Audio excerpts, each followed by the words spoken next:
জয় হরিচাঁদ, জয় গুরুচাঁদ। কাকাবাবু আপনার নাম কি? আমার নাম কমল রায়। আপনার বাড়ি হচ্ছে এই গোয়ালবাড়ি। এই নদীটার নাম কি? চিত্রা নদী। আচ্ছা, আপনি একটু আগে আমাকে জিজ্ঞাসা করেছিলেন আমার বাড়ি কোথায়। আমার বাড়ি হচ্ছে পশ্চিমবঙ্গের নদিয়া জেলার তাহিরপুরে। এখন আমি যেটা জানতে চাইছি, মৃত্যুঞ্জয় গোসাই, আমি শুনেছি যে এই বাঁধ নাকি দেওয়া যাচ্ছিল না, তো এই বাঁধের বিষয়ে মৃত্যুঞ্জয় গোসাইয়ের একটা অবদান আছে, এটা একটু আপনার মুখে শুনতে চাই। আপনি জানেন এটা? হ্যাঁ, একটু বলুন। এই দেশ নিরন্ন, 5-7 বছর কোনো ফসল করা যায় না। সমস্ত মানুষ কোথায় কি করে কি খাবে, দেশের মানুষের কোনো নিরাপত্তা নাই। সে হিসেবে আর এক গোসাই বললো, তার নাম নিরঞ্জন গোসাই।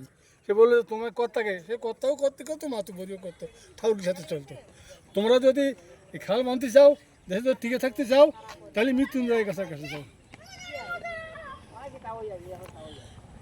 বলুন বলুন বলুন। এই মৃত্যুঞ্জয়ের কাছে ওনারা নিয়ে গেল। সে বলে তুই নিয়ে আসলি কেন? বলে দেশের মানুষ মরে যায়, আমি নিয়ে আসলাম কেন? আমি তো যাবো, কিন্তু তুই কিন্তু এই খাল পারবি না। খাল পারলি খাল ভাঙে যাবে।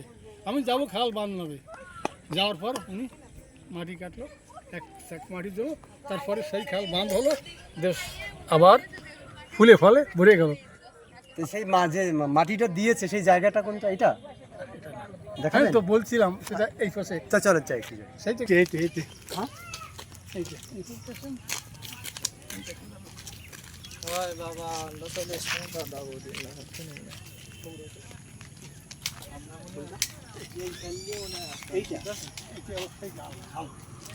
খাল। গোদারা মাটিটা কোথায় দিয়েছিল? মাটি দিচ্ছে ওই কত ওই দিকে না ওই ও ওই সাথে আগে এসব ভেঙেও নেই, আগে সে কোনো কিছু নাই। তা আগে খুব স্রোত ছিল এখানে।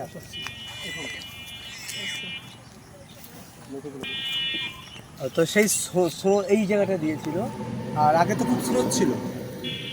আচ্ছা আচ্ছা আচ্ছা, আমি আপনাকে আরেকটা কথা জিজ্ঞাসা করব।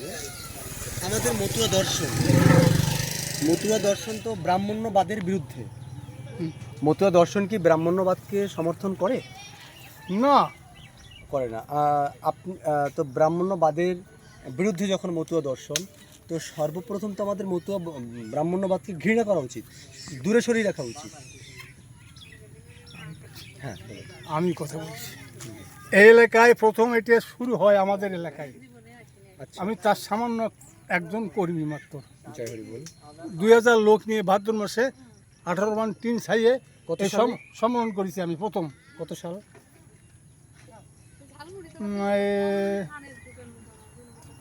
90 ঘরে। আচ্ছা, 90 সাল। না ঠিক 70 সালে তো আমাদের অনেকেই নাজিরপুরে একজন, ওরাও ব্রাহ্মণ্যবাদের বিরুদ্ধে কাজ করেছিলেন। যাক, ঠিক আছে, বলুন। বলছি এইখান থেকে শুরু হয়, তারপর সারা দেশে ছড়ায়। ওই বাবুরা, খুলনার বাবুরা, প্রণব ওরা এখান থেকে এসে যোগ দেয়। এলাকার লোক সমস্ত এখান থেকে ঘুম ভাঙে। এখন যে কথাবার্তাগুলো বলতে চাচ্ছি, আমাদের এলাকায় ব্রাহ্মণ্যবাদের খুব মানে পতিত হয়ে সারা জীবন ধরে পরনির্ভর হয়ে আছে। কি করে কেন করে শিক্ষা আছে বুঝ নাই। শিক্ষা আছে জাতির, বুঝ নাই।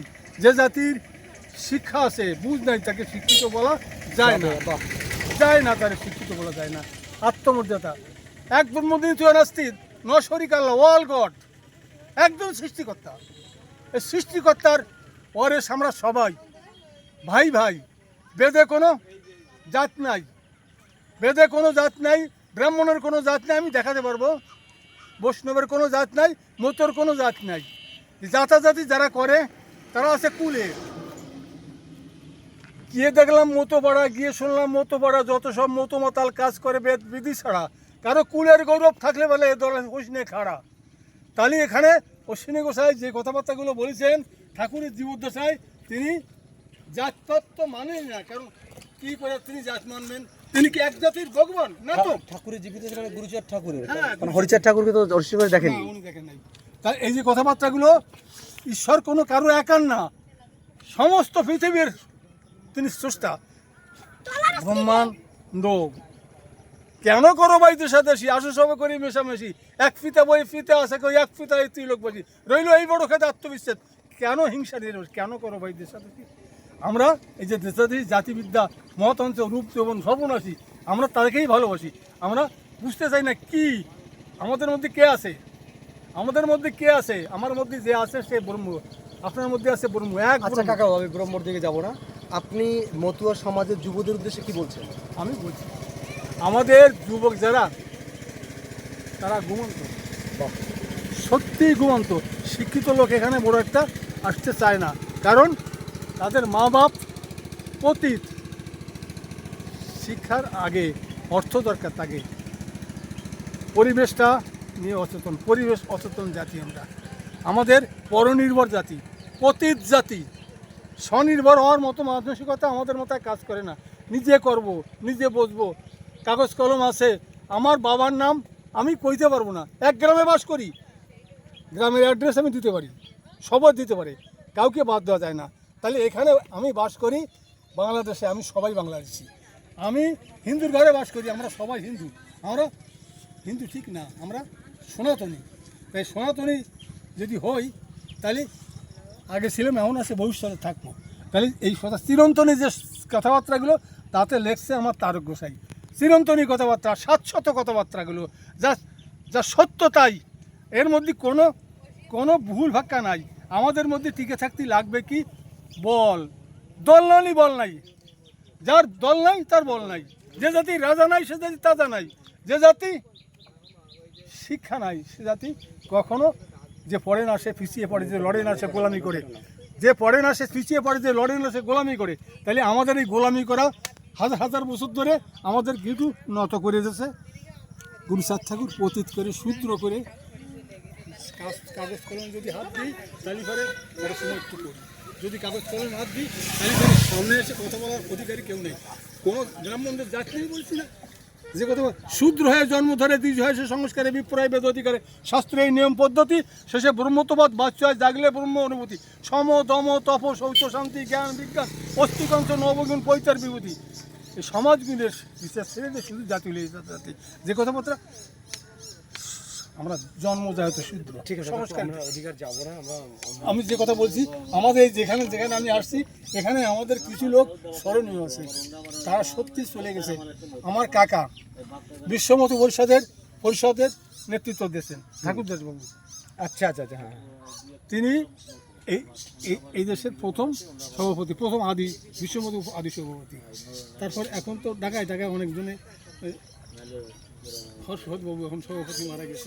এখন যারা যারা আপনাদের দেশে যদি এখানে যে পরিচয় থাকে, যারা শিক্ষিত লোক, যারা বুঝবেন, তারা এসব প্রচার করতেছে। এখন আমার ইচ্ছা যে সত্যি কথাবার্তাগুলো বলার সৎ সাহস এই জাতির ঘরে আসুক। প্রত্যেকটা লোকের চিন্তা, সে কে, নো দাই সেল, আমি কে। আমি যদি নিজেকে চিনতে পারি তাহলে আমার অধিকার আমি আদায় করতে পারি। আমি তো কারো থেকে ছোট না। আমি কথায় আছে কাজে নেই, তাতে আমাকে দরকার নাই। কথায় কাজে যা আছে আমরা থাকবো তার মাঝে, বাস্তবের সাথে আমাদের কথাবার্তাগুলো হবে। তা বাস্তব দিয়ে অবাস্তব নিয়ে মাতামাতি, হায় ভগবান। এই যে নগদ যাহা হাত পেতে নাও, বিদেশি কথা বলছি, নগদ যাহা হাত পেতে নাও বাকির খাতায় শূন্য থাক, দূরের বাজনা লাভকে শুনে মাঝখানে তার বেজায় ফাঁক। এই ফাঁকে ভর্তি আমরা আমাদের অস্তিত্ব এই যে দেশ ওদেশ আমাদের অধিকার কোনো, আমরা পতিত এখনও পতিত নিজেদের অধিকার আদায় করার জন্য লাগে দল। আমরা তো কব কি, ছয় গোসাই পঞ্চ রসিক দেখ করে ঠিক গভীর ভাব কে বর্তালে, গভীর ভাব বর্তাই নেই গৌরঙ্গের রাজা ঋণ শোধ করতে আসছিল, কিন্তু তিনি মারে ফেলেন। অধিকার যাব না আমরা। আমি একদম বাস্তবসম্মত নিয়ে কথা বলি। আমি অনেক শাস্ত্রগ্রন্থকেও আমি স্বীকার করি না। আমি বাস্তবকে বিশ্বাস করি। শাস্ত্রগ্রন্থের মধ্যেও জল ঢোকানো হয়েছে প্রচুর জায়গায়। যদি সেটা সত্যি হতো, তবে শাস্ত্রের মধ্যে আমাদেরকে যেখানে পাপজনী সম্ভূত বলবেন, নারীর অধিকার থাকবে না, সেই শাস্ত্রগ্রন্থ আমার না। যে শাস্ত্রগ্রন্থ আমাদেরকে নিন্দা করেছে সেই শাস্ত্রগ্রন্থ কোনোদিন আমাকে না, আমাদের হতে পারে না। ভারত ভাগবত তন্ত্রগ্রন্থ অগণন কোন শাস্ত্রে না পাই নবশূদ্রের নিদর্শন, শাস্ত্র মতে করে সাধন কেমনে তার পাবো। তাই তো হরিচাঁদ হলো পূর্ণ অবতার, হরি লীলামিত দলিল সে তার, করো দলিল গাছ সারবাদ্য, আমরা সব হরির দাস হবো। এই কথাবার্তাগুলো বিশ্বাস করি মনে প্রাণে। জয় হরিবল। আপনি আমার প্রণাম নেবেন। ভারতে যদি কোনোদিন যান, নদিয়ায়, আপনাকে আমি স্বাগত জানাবো। যোগাযোগ থাকবে। জয় হরিবল। এদেশে যারা গুরুজন ছিল তারা সত্যিই গণু ছিল, তাদের স্মরণে স্মরণে হাত থেকে বলতেছি, তারা এই পথ দেখাইছে আমাদের, এবং এই জাতিকে উদ্ধারের কথাবার্তাগুলো আমাদের কানে মর্মে ঢুকেছে। তার জন্য আমরা এই পথে এসে মার খাচ্ছি, বহু মার খাচ্ছি, এবং বহু যতনা বাদ মেরচ্ছ আশালা এ সমস্ত প্রবাদ আমাদের কানে আছে। কিন্তু এখন এই জ্বরের জন্য ওসবগুলো ঠিক হয়ে গেছে।